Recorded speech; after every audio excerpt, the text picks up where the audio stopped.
Welcome to Harpriya's media. ఏది తెగేదాకా లాగకూడదు, ఇది పెద్దలు చెప్పే మాట. ఇక ఇప్పుడు ఈ మాటే పాకిస్తాన్ క్రికెట్ బోర్డుకు సరిగ్గా సరిపోతుంది.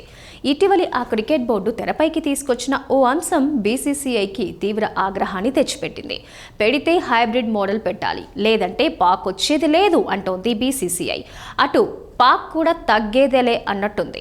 2025 ఛాంపియన్స్ ట్రోఫీలో షెడ్యూల్ ఇలా ఉండబోతోందని పాకిస్తాన్ ఐసీసీ అనుమతి కోరుతూ ముసాయిదా షెడ్యూల్ పంపించిన సంగతి తెలిసిందే. ఈ షెడ్యూల్ ప్రకారం ఫిబ్రవరి 19 నుంచి టోర్నీ ప్రారంభమై మార్చి 9న ఫైనల్ మ్యాచ్ జరగనుంది. లాహోర్లోని గడాఫీ స్టేడియంలో టీమిండియా మ్యాచ్లు జరగనున్నాయి.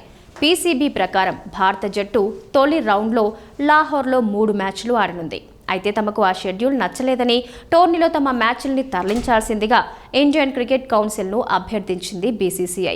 రాబోయే ఛాంపియన్స్ ట్రోఫీకి ఆతిథ్యం ఇచ్చే హక్కు పాకిస్తాన్ క్రికెట్ బోర్డుకుంది. అయితే పాకిస్తాన్లో టోర్నీ జరిగితే భారత జట్టు పాల్గొనదని బీసీసీఐ తెలిపింది. భారత ఆటగాళ్ల భద్రత దృష్ట్యా పాకిస్తాన్లో టోర్నీ ఆడలేం కాబట్టి భారత మ్యాచ్లు తటస్థ వేదికలో నిర్వహించాలని బీసీసీఐ అడుగుతోంది. దీని ప్రకారం త్వరలో జరగనున్న ఛాంపియన్స్ ట్రోఫీలో భారత జట్టు మ్యాచ్లు శ్రీలంక లేదా యూఏఈకి తరలించే అవకాశం ఉంది. బీసీసీ టోర్నమెంట్లు తరలించాలంటే నిర్దిష్ట కారణాలు ఉండాలి. ఇక్కడ టోర్నీ మార్చడానికి బీసీసీఐ భద్రతా కారణాలు చెబుతోంది. అలాగే భారత జట్టు టోర్నీ నుంచి వైదొలిగితే పాకిస్తాన్ క్రికెట్ బోర్డుకు ఐసీసీకి భారీ నష్టం వాటిల్లుతుంది. అందుకే టీమిండియా మ్యాచ్లు యూఏఈ లేదా శ్రీలంకలో జరిగినా ఆశ్చర్యపోనక్కర్లేదు. ఒకవేళ మన జట్టు తప్పుకున్నా ఆశ్చర్యం పోనక్కర్లేదు.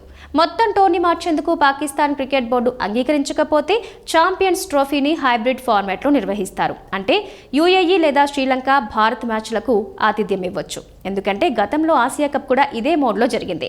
దీని ప్రకారం భారత జట్టు శ్రీలంకలో ఫైనల్తో సహా అన్ని మ్యాచ్లు ఆడింది.